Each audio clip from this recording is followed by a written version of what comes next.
उगवला स्वातंत्र्याचा सूर्य नवा, रक्तातून उगवला स्वातंत्र्याचा सूर्य नवा, हुतात्यांच्या त्यागाने फुलला हा तिरंगा हवा, हुतात्यांच्या त्यागाने फुलला हा तिरंगा हवा.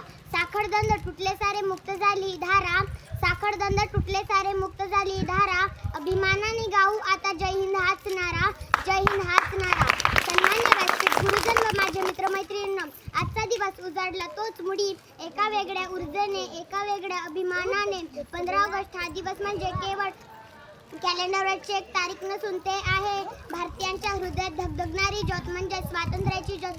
जो आपण तिरंगा अभिमानाने फडकवतो त्याच तिरंग्याच्या रंगामागे एकता दडलेली आहे. भगवा रंग सांगतो त्यागाची, पांढरा रंग सत्य आणि शांततेची, हिरवा रंग समृद्धीची आणि जो मध्यभागी अशोक चक्र असते ते आपल्याला सतत पुढे जाण्याची शिकवण देतं. 150 वर्षाहून अधिक काळ देश परकीय सत्तेखाली दडलेला होता, पण आपल्या भारतवीरांनी हार मानली नाही आणि त्या देशाला 15 ऑगस्ट 1947 रोजी स्वातंत्र्य मिळवून दिला.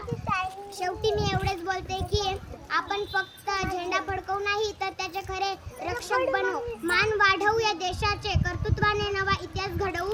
मान वाढवू या देशाचे, कर्तृत्वाने नवा इतिहास घडवू. तिरंग्याच्या साक्षीने प्रगतीचा नवा मार्ग रचू, प्रगतीचा नवा मार्ग रचू. एवढे बोलून माझे छोटेसे भाषण इथेच संपविते. जय हिंद, जय भारत.